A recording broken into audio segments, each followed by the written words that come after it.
नमस्ते everyone, welcome to mathematics. I am Stuti और आज हम स्टार्ट करने जा रहे हैं क्लास 11th का मैथमेटिक्स। ठीक है, तो मुझे किसी ने कमेंट किया था कि मैम सेट्स बताइए, तो आई थॉट कि व्हाई नॉट।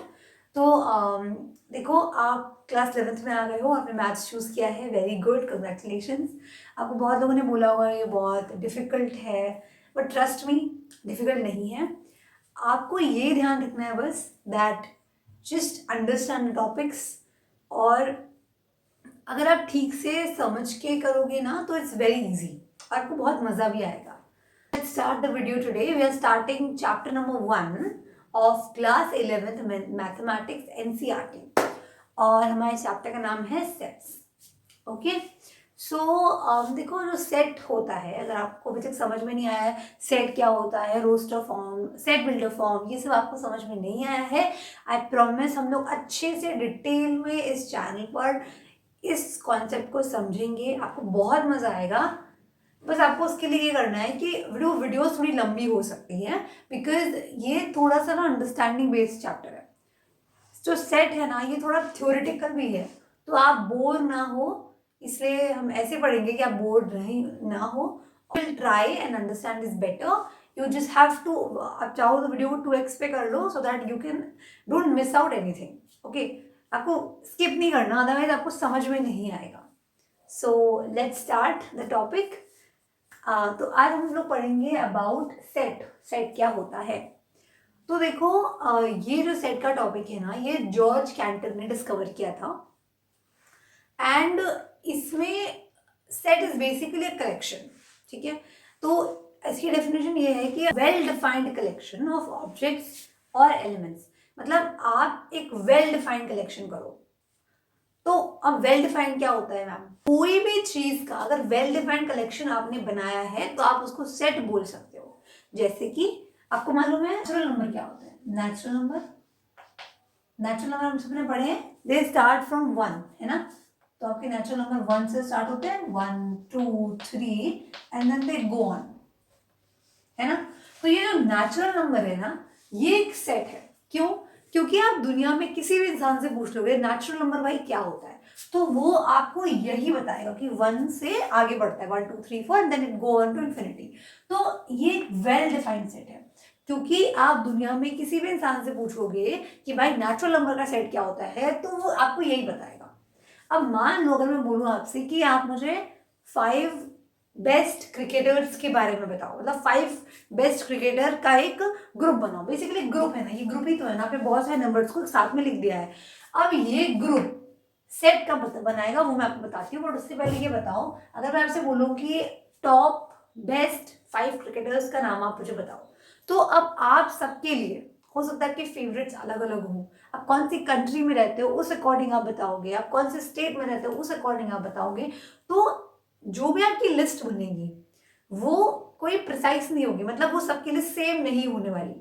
ठीक है, अगर आप हो तो आप इंडिया के क्रिकेटर्स के बारे में बताओगे, जो ऑस्ट्रेलिया में रहते हैं वो उनके बारे में बताएंगे।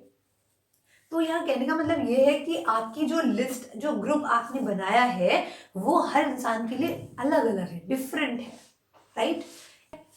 River of India, river of India, ठीक है। तो दिस इज, अगर आप इनका कलेक्शन बनाओ, मतलब जितनी भी इंडिया में रिवर है, अगर हम सबको एक ग्रुप में लिख देंगे, तो अब ये जो कलेक्शन बनेगा ना, ये भी सेट कहलाएगा। This is also set. क्यों सेट बोलेंगे? क्योंकि देखो, रिवर जितनी भी इंडिया में है उतनी ही है ना, चाहे कोई भी व्यक्ति इसको सेट को बनाएगा, वही रिवर्स आएंगी ना, कोई दूसरी दुनिया की तो आएंगे नहीं, क्योंकि आपने बोल दिया कि रिवर ऑफ इंडिया। तो ये भी क्या है, एक सेट बनेगा। क्लियर? वैसे ही एग्जाम्पल अगर आप ले लो इंग्लिश अल्फाबेट, ये वॉवल्स है ना, तो वॉवल होते हैं, आपने पढ़ा है सभी ने, वॉवल क्या होते हैं? ए, ई, आई, ओ, यू।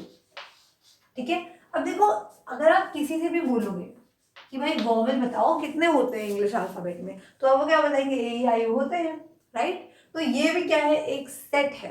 क्यों है सेट? क्योंकि ये वेल डिफाइंड है। हर किसी से भी आप पूछोगे, कोई भी इसको बनाएगा तो वो ऐसा ही बनाएगा, यही बनेगा, कुछ और यहाँ पे नहीं बन सकता। क्लियर? तो यहां से हमें मालूम पड़ता है कि सेट क्या है। तो आपके पास well defined collection of objects is called set. ठीक है, मतलब कि हमने क्या करा, अब देखो ये वेल डिफाइंड बहुत इंपॉर्टेंट है। यहाँ पे आपने एक वेल डिफाइंड कलेक्शन बोला है, ठीक है। वेल डिफाइंड का मतलब ये है कि आपने इसको ठीक से डिफाइन किया है।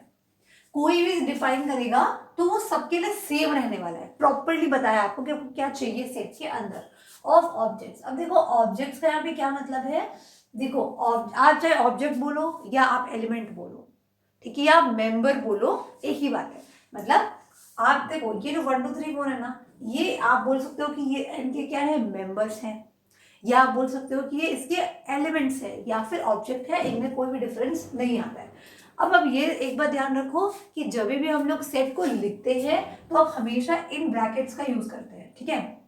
इन्हें आप बोलते हो ब्रैकेट्स, याद के हैं कर्ली ब्रैकेट्स। कर्ली ब्रैकेट को आप यूज करोगे जब भी आप सेट को यहाँ पे मेंशन करोगे। और देखो आप कोई भी सेट बनाओगे, जैसे आप कोई भी सेट जब भी बनाते हो तो उस सेट को डिनोट करने के लिए हम हमेशा एक कैपिटल लेटर का यूज करेंगे।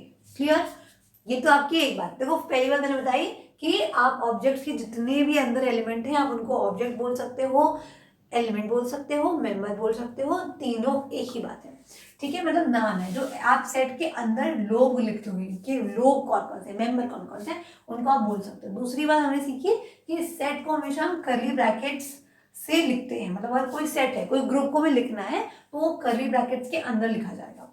तीसरी बात कि आप हमेशा कैपिटल लेटर से इसको डिनोट करोगे, कैपिटल लेटर, ठीक है। कैपिटल लेटर से हम लोग सेट को डिनोट करते हैं और इसके अंदर जो लोग आएंगे, जैसे इसके अंदर जो लोग आए, मान लो कहीं वॉवल का मैंने आपको बताया था ना, तो या इसको वी से डिनोट कर सकते हो। एंड इसके अंदर जो मेंबर्स आएंगे उनको हम हमेशा क्या करते हैं, generally small alphabet, sorry small letters से डिनोट करते हैं, ठीक है। ये एक बेसिक सी बात है। क्लियर हो गया। तो अभी तक हम लोगों ने क्या समझा कि a well defined collection of objects, elements of member को हम लोग बोलते हैं सेट। सेट को हमेशा हम लोग एक कैपिटल लेटर से डिनोट करते हैं, ठीक है।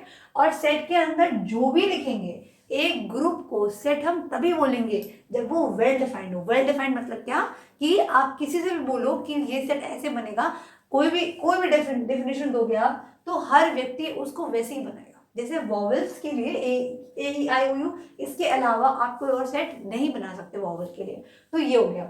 तो और हमने और सीखा कि आपके सेट के अंदर जो भी मेंबर आते हैं उनको हमेशा हम स्मॉल लेटर से डिनोट करते हैं।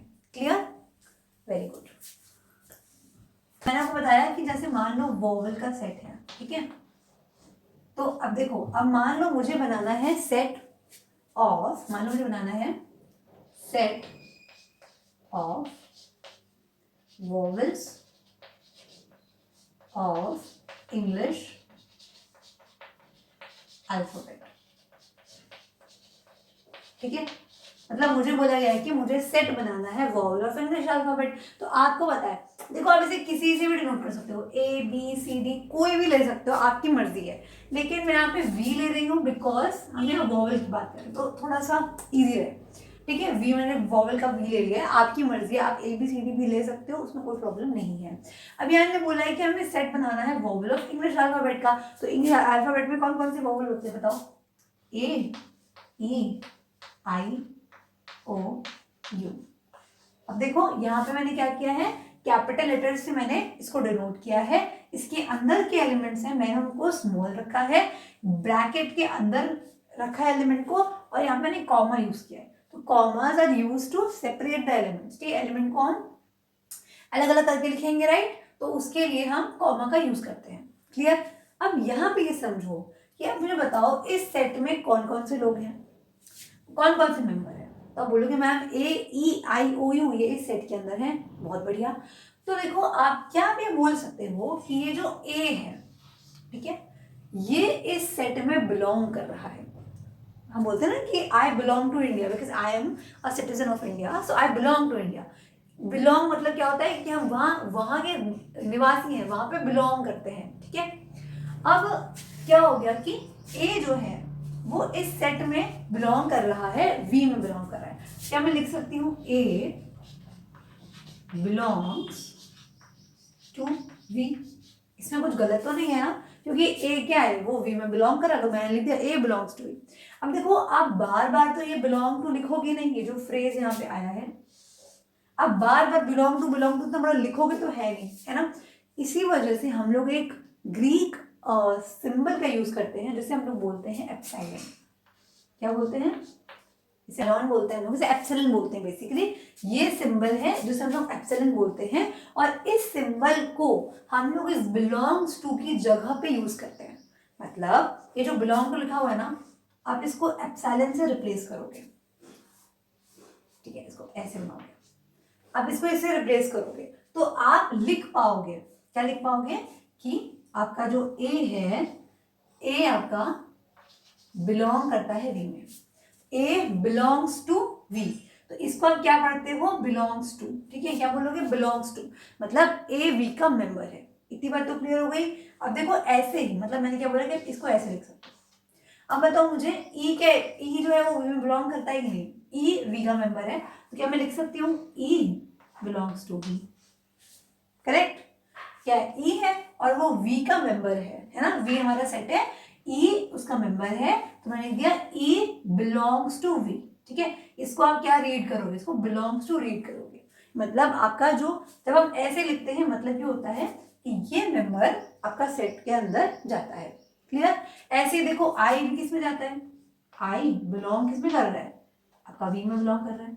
एंड आप लिख सकते हो ओ बिलोंग्स टू वी, वैसे ही you belongs to we, right.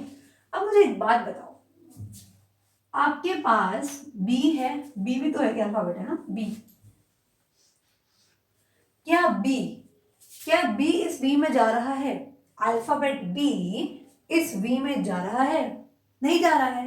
तो हम लिखते हैं B does not belongs to B. Clear? देखो मैंने ये क्या किया, बिलोंग का सिंबल बनाया, इस पे कट लगा दिया, इसको हम लोग क्या बोलते हैं? हम लोग से बोलते हैं does not belong.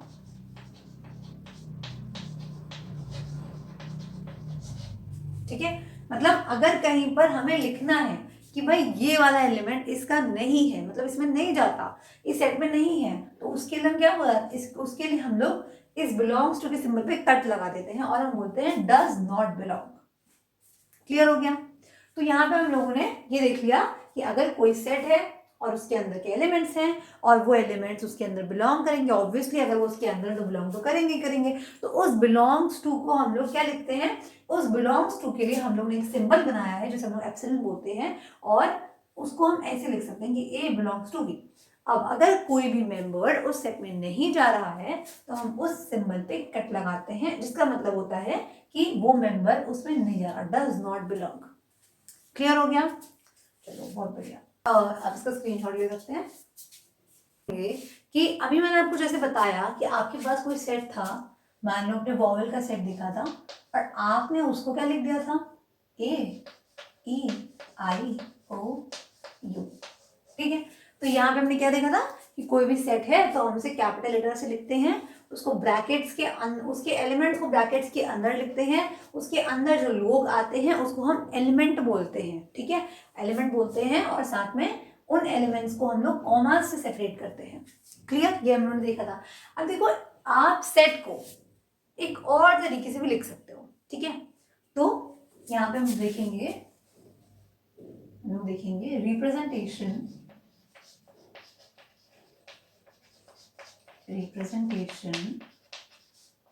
Of a set. मतलब आप सेट को भाई किन किन तरीके से रिप्रेजेंट कर सकते हो। ठीक है, हम लोग ये देखते हैं। तो देखो सेट को ना दो तरीके से रिप्रेजेंट कर सकते हो। कौन से दो तरीके हैं वो? आपका पहला मेथड है जिसे आप लोग बोलते हो रोस्टर फॉर्म। क्या बोलोगे?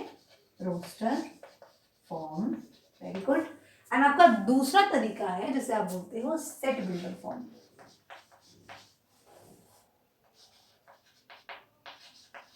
Set builder form. ओके, तो अगर आपको ये समझ में नहीं आया है डोंट वरी, हम लोग बहुत अच्छे से भी देखते हैं कि इसमें भाई क्या होता है, ये भी देखना पड़ेगा ना, होता क्या है इसमें। तो आओ देखते हैं। तो देखो हमने ये बताया मैंने आपको कि सेट को लिखने के यानी रिप्रेजेंट करने के दो तरीके हैं आपके पास। पहला है आपका रोस्टर फॉर्म, दूसरा है आपका सेट बिल्डर फॉर्म। तो अभी जो मेथड आपने सीखा, ठीक है, कि आप लोगों ने अपने ब्रैकेट्स के अंदर डायरेक्टली अपने एलिमेंट्स को डाल दिया है ना, मतलब आपने उनको सीरियल वाइज लिख दिया और कॉमा से सेपरेट कर दिया। इसी मेथड को हम बोल देते हैं रोस्टर फॉर्म। क्लियर? इसी मेथड को क्या बोलते हैं? Roster form. मतलब आपने अपने सेट को, आपने अपने एलिमेंट्स को प्लेस कर दिया, जितने एलिमेंट आपने सबको निकाल के रख दिया सामने कि भाई ये है, तो ये आपका हो गया रोस्टर फॉर्म। ठीक है, तो ये तो आपको पढ़ लिया आपने रोस्टर फॉर्म क्या होता है। अब सेट बिल्डर फॉर्म क्या होता है? तो सेट बिल्डर फॉर्म में बेसिकली देखो ऐसा होता है कि हम लोग जितने भी एलिमेंट्स को अपने सेट में रख रहे हैं उनके अंदर मतलब एक ऐसी कॉमन प्रॉपर्टी जो वो सारे के सारे फॉलो करेंगे, उस प्रॉपर्टी को हम मेंशन कर देते हैं। अब देखो उसका नाम क्या है? इसका नाम है सेट बिल्डर फॉर्म। इसका मतलब ये है कि अभी हम लोगों ने सेट बनाया नहीं है, बट उस सेट को हम बना सकते हैं। ठीक है, मतलब आप अपने सेट को बना सकते हो, पर बना नहीं है, आप इसको पढ़ के खुद से सेट बनाओ, सेट को बिल्ड करो। ठीक है, एग्जाम्पल से बताती हूँ। जैसे मान लो मैं बोल रही हूँ आपको सेट ऑफ नेचुरल नंबर। अभी हमने देखा था ना सेट ऑफ नेचुरल नंबर, चलो यही ले लेते हैं, आपका इंग्लिश अल्फाबेट वाला सेट हम लोग ले लेते हैं। तो जब आपको रोस्टर फॉर्म दिया जाएगा तो आपको सिंपली क्या करना है? रोस्टर फॉर्म में क्या करते हो? वही v इज इक्वल टू क्या लिखोगे? देखो v मतलब कैपिटल लेटर हो गया आपका। क्लियर? अब आपने क्या लगाया? ब्रैकेट लगाया, क्योंकि आप लोग ब्रैकेट में लिखते हो सेट को हमेशा, और आपने अपने एलिमेंट्स को इसमें प्लेस कर दिया, ए E I O you. Clear? तो यहाँ पे हमने क्या किया? जितने एलिमेंट्स थे हमने सबको भी सामने लिख दिया कि ये एलिमेंट्स हैं। अब सेट बिल्डर में आपको ऐसा बताना है कि आपको लिखना है कि भाई ये जितने एलिमेंट्स हैं ये कौन सी प्रॉपर्टी फॉलो कर रहे हैं। मतलब आपने लिखा है कि वॉवल्स हैं ऑफ इंग्लिश अल्फाबेट, तो हम यहाँ लिखते हैं v is equal to, tension नहीं लेना है आपको, मैं सब समझा रही हूँ, आराम से देखो खाली क्या हो रहा है यहाँ पे। ठीक है, आप लिखोगे x colon such that x is a vowel of English alphabet.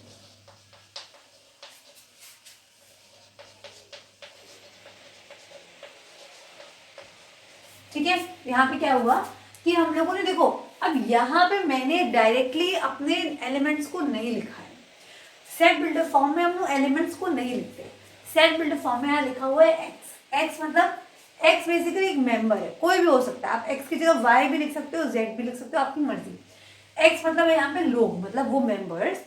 ऐसे मेंबर्स आपके सेट में आएंगे सच दैट, ये जो कोलन है, ये जो कोलन में बनाया है इसे हम बोलते हैं such that.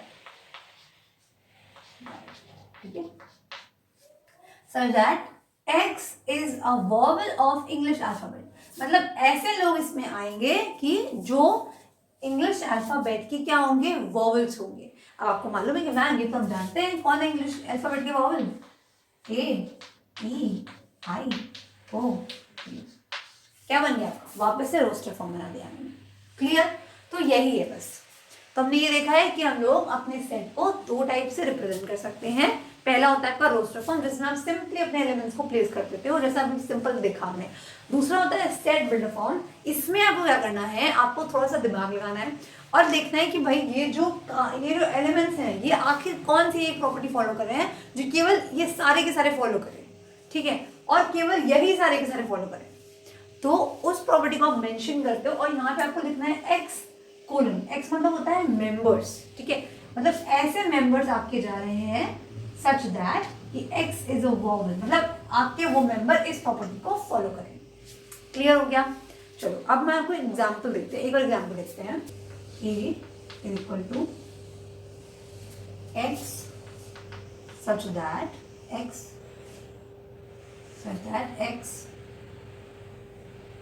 is a natural number x is a natural number lies between 1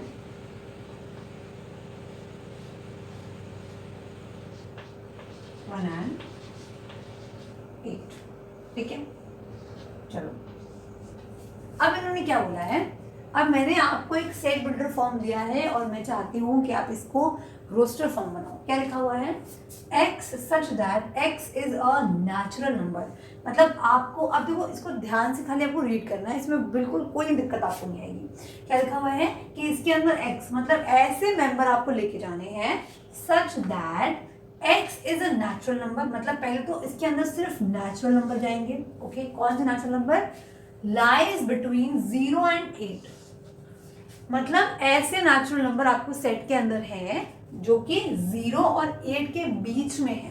कौन से नंबर हो सकते हैं भाई, 0 और 8 के बीच में तो 1 2 3 4 5 6 7 होता है, राइट। तो क्या हो जाएगा, अब देखो ये तो हम लोग क्या लिख पाओगे बताओ, अब कौन सा सेट बन जाएगा आपके पास, 1 2 3 4 5 and 6 7। तो अगर आपसे देखो ये जो बोला है इन्होंने कि x is a natural number lies between 0 and 8, ये क्या है, यही है कि आपके सेट में 1 से लेके 7 तक के नेचुरल नंबर्स प्रेजेंट है। दैट्स इट, यही है बस। क्लियर हो गया। अब हम लोग कुछ एग्जाम्पल्स करते हैं जिससे आपको ये कॉन्सेप्ट और समझ में आएगा। ठीक है, तो ये टेक नोट। वैसे यहाँ पे ध्यान रखना कि आप ये जो आपने लिखा है इन द रोस्टर फॉर्म, आप चाहे इसको ऐसे लिखो या आप इसको ऐसे लिख दो OIAEU, या आप इसको कैसे भी लिखो। मतलब देखो ऐसा जरूरी नहीं होता है, आपका ऑर्डर मैटर नहीं करता। ठीक है, यहाँ पे क्या है आपका कि ऑर्डर डज नॉट मैटर। ठीक है, मतलब आप कोई भी ऑर्डर में लिखोगे उससे फर्क नहीं पड़ता सेट में। और एक और चीज है कि जनरली सेट में रेपिटेशन अलाउड नहीं होता। मतलब जब आप सेट बनाओगे तो वहां पे हम रेपिटेशन नहीं करते हैं। मतलब अगर आपको ये लिखना है तो ये नहीं कि आपने 1 को 2 टाइम्स लिख दिया, मतलब आप लिख भी सकते हो, उसको कोई प्रॉब्लम नहीं है, बट जनरली हम नहीं रिपीट करते हैं। Clear, we have few examples. ठीक है, तो अब देखो कुछ एग्जाम्पल्स सॉल्व करते हैं ताकि अच्छे से समझ में आए हमको। पहला है आपके पास में, write the solution set of this equation in roster form. मतलब आपको क्या करना है, आपको सॉल्यूशन सेट लिखना है। मतलब इस ये जो इक्वेशन है ना, आपको पहले इसको सॉल्व करना है, इसका जो भी सॉल्यूशन आएगा आपको उसका सेट बनाना है इन द रोस्टर फॉर्म। ठीक है, अब देखो मैंने आपको क्या बताया है कि रोस्टर फॉर्म क्या होता है। रोस्टर फॉर्म में क्या करते थे हम लोग, सेट लिखते हैं, राइट। कैपिटल लेटर से सेट को डिनोट करते हैं हम लोग। आपको ब्रैकेट्स लगाने होंगे, ठीक है, और ब्रैकेट्स के अंदर आपके एलिमेंट्स आएंगे जिन्हें आप कॉमा से सेपरेट करोगे। ठीक है, और आपका ऑर्डर कुछ भी हो सकता है।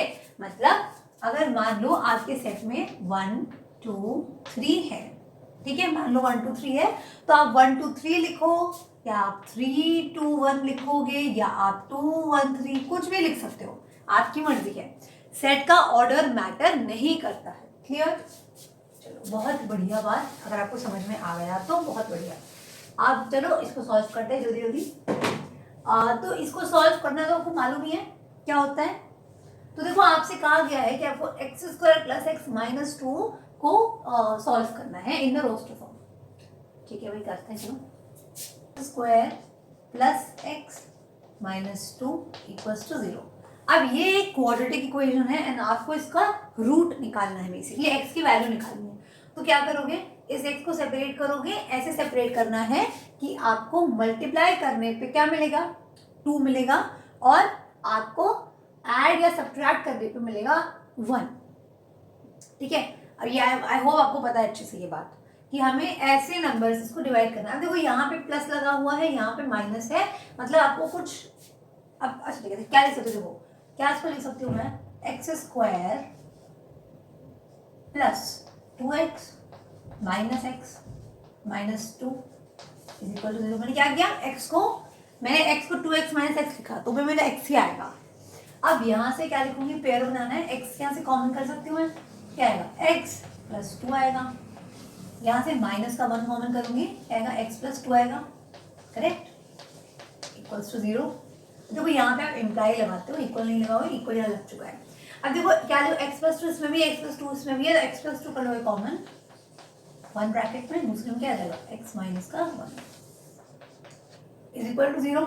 अब यहाँ से आपको क्या मिल जाएगा, x की वैल्यू मिलेगी। देखो आप ऐसे लिख सकते हो आप x माइनस 1 इक्वल्स टू 0 है और x प्लस 2 इक्वल्स टू 0 है। यहाँ से x की वैल्यू क्या आ गई 1 और x की वैल्यू यहाँ से क्या आ गई माइनस का 2 आ गया। तो आपको x की दो वैल्यूज मिल गई हैं, दैट इज 1 एंड -2। तो अब आपको इसको लिखना है रोस्टर फॉर्म में, ठीक है, आपकी मर्जी, मैं a से लिख रही हूँ, आप किसी से भी लिख सकते हो। तो अब लिखोगे कि the solution set of x square plus x minus 2 is equal to क्या आएगा, is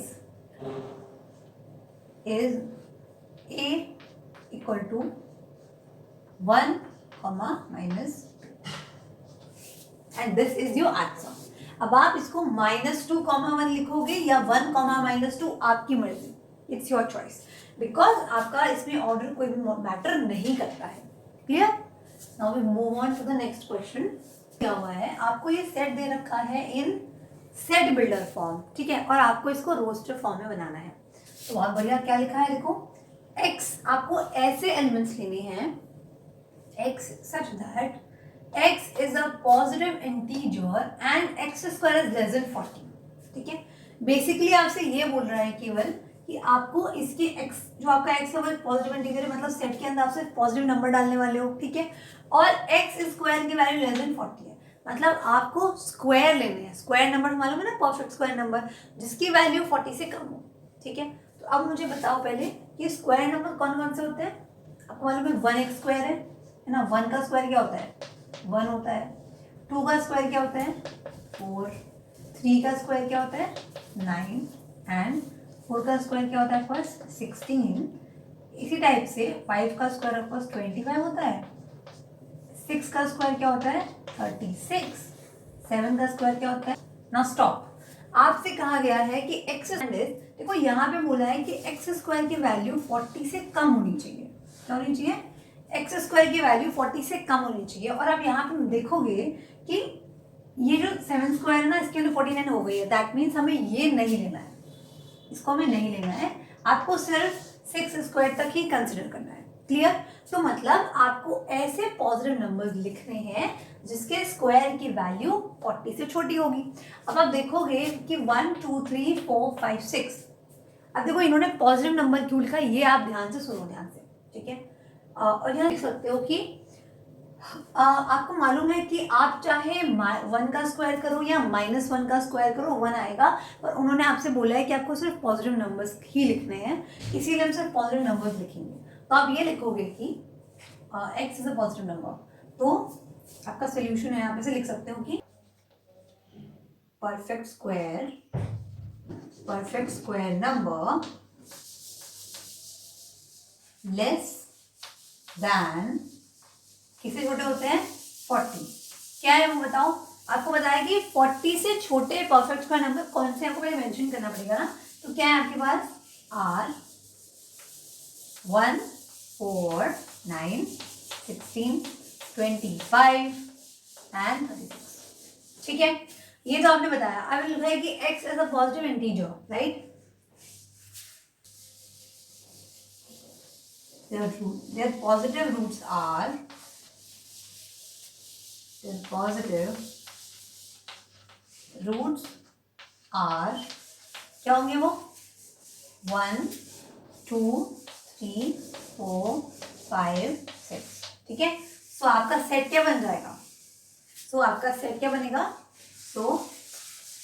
A is equal to में क्या आएगा, A में देखो A क्यों लिखा, आप कोई भी नंबर लिख सकते हो A B C what ever you want, क्योंकि आपको सेट को कैसे लिखते हैं हमेशा, हम सेट को हमेशा लिखते हैं A कैपिटल लेटर से, हमने A लिखा, A इज इक्वल टू आप नंबर लिखोगे 1 2 3 4 5 6 and this is your answer. Clear हो गया आपको? तो आई होप आज आपका हम लोग लेक्चर नंबर 1 कंप्लीट कर लिया है। अगली वीडियो में मैं आपके साथ कुछ और एग्जाम्पल्स शेयर करूंगी क्योंकि वीडियो बहुत लेंदी हो रही है इस वजह से। एंड आई होप आपको आज सेट क्या होता है, roster form, set builder form, ये सारी चीज़ें अच्छे से समझ में आई होंगी। कोई डाउट हो let me know in the comment section and do subscribe to mathematics. Thank you for watching and keep learning.